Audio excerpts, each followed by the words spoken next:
Overthinking affects all of us. From any point in our life, we can feel overwhelmed by our emotions and our thoughts because our brains are constantly going. They are even working while we're sleeping. That's why we dream. And so many of us will use a lot of coping strategies to navigate and to try to minimize and to reduce the stress that comes from overthinking. So, in this video, I'm going to share with you some of the tools that I have found to be generally helpful when it comes to overthinking. I will say this, there is no one size fits all. And the reason why you are overthinking could be so many different variables. And what's important though is to notice your own patterns and to become aware of them and to really ask the Lord, how do I navigate them as me? With your spirit. Christians who are very devout and they want to follow God and do what his will is and to listen to the words of Matthew 5, I believe 5 or 6, where Jesus says, do not worry. How is worrying add a day to your life? And think about the birds. We meditate on those scriptures and they really do help. But when we're wanting to live faithfully to how God has wired us, it's often counterintuitive to think about, I have to do a little bit of digging and reflecting, healing and processing where this overthinking is coming from. And I find if we don't do that, we can do something called spiritual bypassing, which I think is one of the biggest thing that hurts Christians and keeps us from growing closer to God. We're already close to God because we have the Spirit in us. I'm talking about really having a rich, robust, dynamic, intimate relationship with God, even when things are really confusing and you're not sure where God is. Like I'm in a season where I'm not really feeling close to God. I know he's with me because I continue to pursue him and I continue to experience his love and work in my life in different ways than just experiencing him through my senses. So knowing that helps me to continue to do the deep inner work. And I pray that blesses and encourages you. So what is spiritual bypassing? It's basically saying something spiritual to avoid dealing with the root cause. So something like just have faith, or did you pray about it? Or I'm going to let go and give it to God. While those things are true, saying those things doesn't necessarily mean we're actually letting go and giving them to God. Or saying something like, I just need to have faith, or through Christ all things are possible. We even use Bible verses to avoid or to try to boost ourselves up in fortitude to deal with this problem versus entering into the pain. Now, oftentimes pain is so overwhelming that's really hard to do ourselves. So we need other people. We need to learn the tools of overthinking. That's why I love to integrate all types of tools, even if they seem maybe self-help or like not explicitly Christian. I find if it moves me closer to wholeness and God, everything that's good belongs to God. That's my opinion. That's what I see biblically. That's the logic of scripture, that he created what is good. So finding things that are good to help us to slow down, to enter God's rest, including navigating overthinking. So I'm going to share with you a couple reasons why people might overthink. This is not the only full list, but it's some of the things.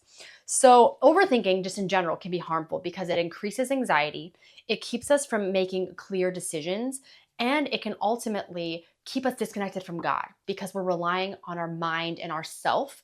This famous verse that gets quoted a lot from Proverbs is lean not on our own understanding, but in all your ways acknowledge him and he will make your path straight. I think I said that verse correctly. Comment down below what the reference is because I want to get this video out. And so less editing, faster content. It can be harmful is it leads to inaction and indecision. So it can seem overwhelming to then make a decision. Recently, I was working with somebody who are listening to them in spiritual direction as they were deciding to go to grad school or to continue working in a career field. And there was so much anxiety. It was really hard to make the decision. So we didn't really deal with the decision first. We had to look at where was this overthinking? Where were these worries coming from? And the actual data for where these worries and overthinking was coming from was from past shame and accumulation of her family members telling her that what she was doing was wrong, or there's this air of perfectionism in her family. So once we got to heal and deal with that and really talk to the Lord about that issue, the decision became so much more clear. So anxiety and overthinking hurt our decision making. It also emotionally makes us fatigue and it really hurts our brain. So I remember actually driving to my therapist's office and my brain was hurting and I was like, this is a sign from all the, of course, reading I've been doing and knowing about how we overthink and how the human brain works and the heart. I knew my brain was hurting because it was overworking. It was over functioning. I have a soul care assessment down below if you want the free resource to look at when one part of our soul is not working, like my heart wasn't really engaging, my mind was overcompensating. And so it drained me. And I was actually feeling physical pain because my brain was like, this hurts, stop. I don't want this anymore. So I needed, to talk to my therapist to help me, like, can you actually help me enter my heart? And as soon as I did, the tears came and immediately the pressure in my head went away. It's amazing how smart our bodies are and how good they are at signaling to us when something is wrong. That's what I believe. Actually, anxiety can be a gift because it's communicating something's not right here. Something's off. Please pay attention to me. It's like a baby that cries. But when we grow up, we can navigate our emotions a little bit more contained typically. So we just think, okay, I just got to pray away anxiety or spiritual bypass it, or I just give it all to God. But sometimes we actually need to, a lot of times we need to actually deal with what's going on there. And we need other people to help us. It's not something we can just watch a 10-minute YouTube video and be like, I got it. Maybe God can work in that. Great. Love that. Bless that. But it can really affect our energy and our brain chemistry if we overthink a lot. It can create negative thought patterns. If we feed negative thoughts, it's kind of like the whole idea of dogs, like white dog and black dog, which one will win a fight if they're both fighting, whichever one you feed. So we want to feed the good thoughts. We want to feed the healthy thoughts, the things that are going to lead us to hopefully a life-giving decision or a life-giving space in our life versus negative ones. Not dealing with overthinking can lead to a negative thought pattern that can become a habit. That verse that talks about like our conscience is seared, sometimes I think that means you have it stuck in the on position. Yeah, it means you can be dull to sin, but I think it also means that you can be stuck in that on position where if you ever a gear shift with your car and you can't get it to move, where it's stuck in drive, you can't then turn it back off to go, I need to reverse this. So keeping a loose life with your thoughts can really help to free you up to not be consumed by your thoughts, which is typically a result of overthinking. And then ultimately it's harmful for your relationship to yourself and to God and to other people. And to really flourish, I believe we are created relationally. We become who we are through relationships. So that's why relationships hurt us the most. It's the people that we love the most, that we have the most attachment to, that can cause the most damage because our expectations and our need for love is so high, and our need for love is God created. And so it's a good thing. But our overthinking can tend to isolate us. And so I'm going to give you a couple thoughts of how to navigate it. Just a simple one. Number one is just to be aware and to slow down and to pause. So being mindful and noticing that you have negative thoughts. I typically find that I feel anxiety. I might feel before I think. Some people think before they feel, and it's kind of all intermixed, so you the best, but being aware of these negative thoughts and then pausing and stopping them. It might just mean, okay, you might even have to talk to yourself with this. Okay, Maryl, slow down. You're having a negative thought. Okay, and talking it out loud can be really helpful. So just to pause and be aware of it. An easy mindful practice is just to do deep breathing. Sometimes people can have panic attacks, and I'm not a licensed therapist, so I encourage you to get professional help if this is really intense. I find that just breathing deeply moves us into a calm, relaxed state, even when there's something anxious happening around us.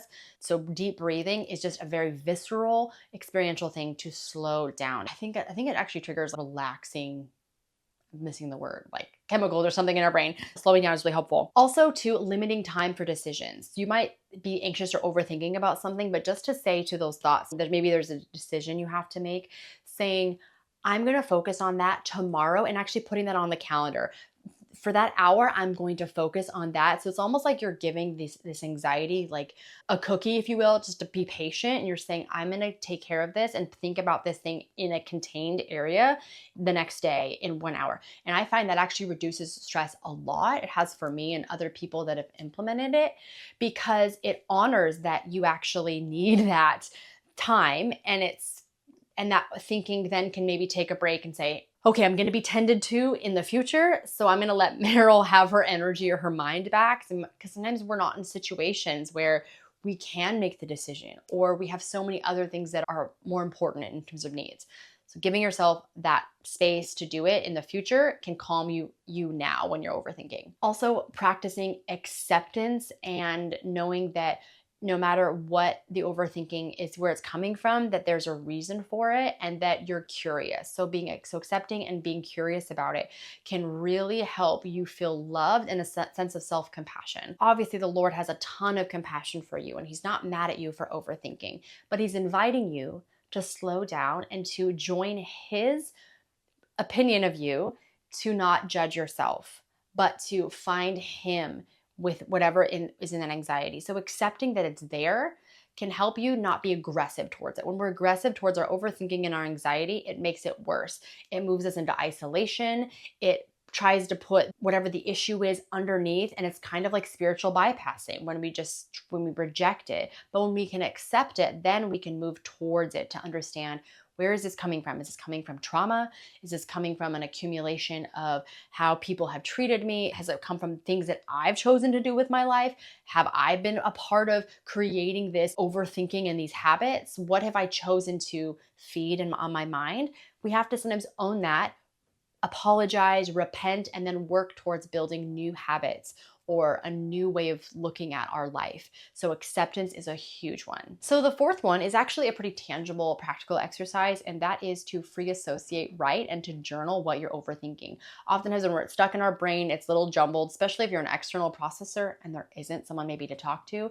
Pausing and journaling. There's like a study of UCLA saying that like when you journal and process stress, it actually reduces it by, I think, half or something like that. You can Google that survey. Journaling actually can help your right and your left brain communicate, which can open you up to your emotions. Typically, I found that overthinking is a result of not feeling enough. So your heart isn't there.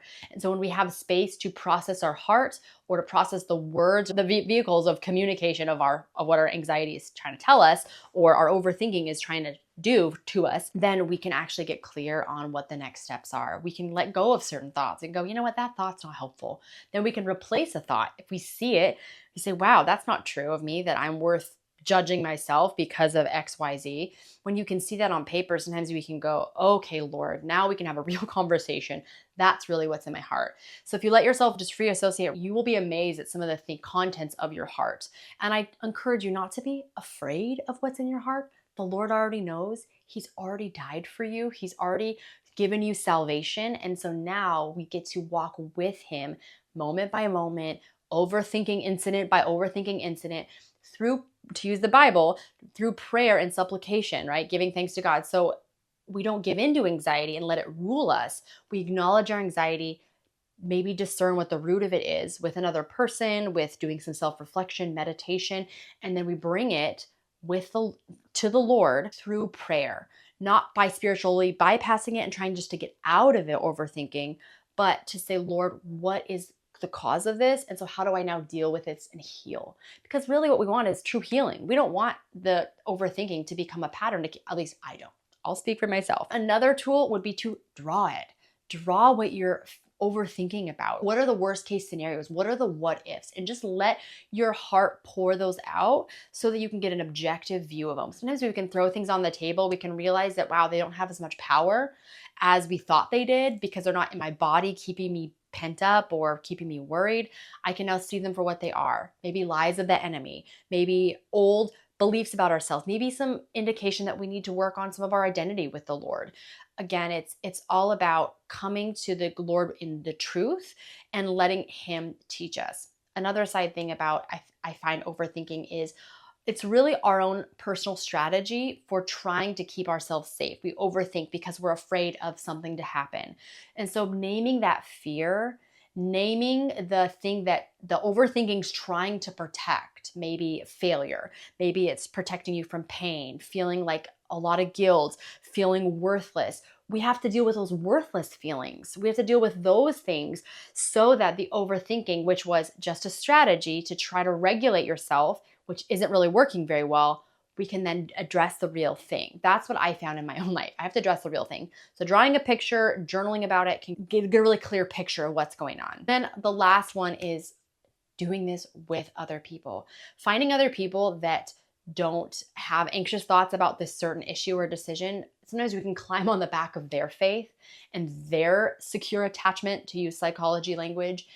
And sometimes people that just have secure emotional connections. They don't feel a sense of overthinking or that they're wrong for some of the choices that they make for whatever reason you're overthinking. I'm not talking about a specific one. Being with people and sharing in their experience of the situation can sometimes help alleviate our own anxiety. I'll just use my own relationship as an example. My husband came from a pretty secure home, and so he has a lot of trust. And so when things go crazy, when things go awry, when there's financial trouble, when there's other things, he's not really rocked by them because he has this emotional reservoir of safety from his family, that his mom and dad were just pretty stable. And yeah, there's always dysfunction. There's always things that are not healthy in a family. But for me, I sometimes get more worried. I tend to be a planner. I tend to be a future-oriented person. Part of it from my insecure, disordered attachment. We all have varying degrees of this. It's not right or wrong. It's just oftentimes we just inherit these things relationally and or I think whatever, neurologically, I don't know if that's a word. So having somebody who doesn't feel a certain way about something can actually give me a lot of relief. So being around a non-anxious presence, someone who doesn't overthink about a certain situation, can be very helpful. So getting with a therapist, a spiritual director, a friend that you trust, somebody to talk with this through. And some people are just going to give you bad advice. They're going to try to say, Joe, just do this or pray more, blah, blah, blah.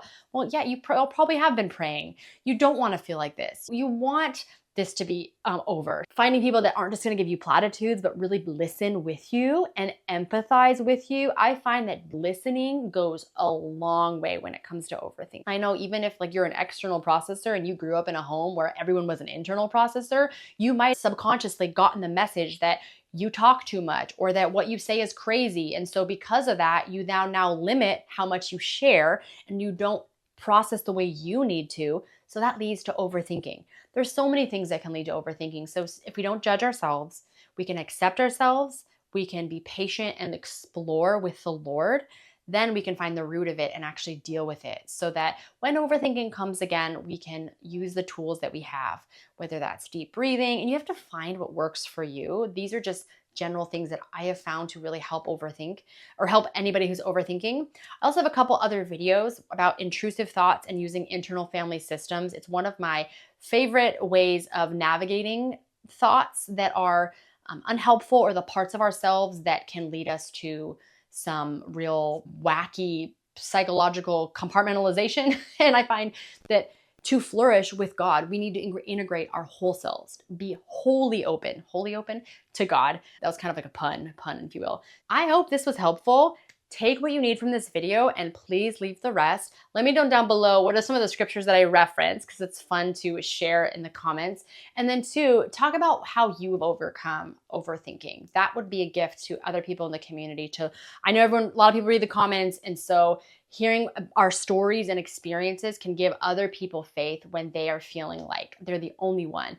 I think the enemy can use isolation as a big thing to keep Christians splintered and to keep people in shame. And I think that more we share our stories, more we stay open, even if that means being hurt sometimes and vulnerable, that actually is a place that leads to life. So I will see you in the next video.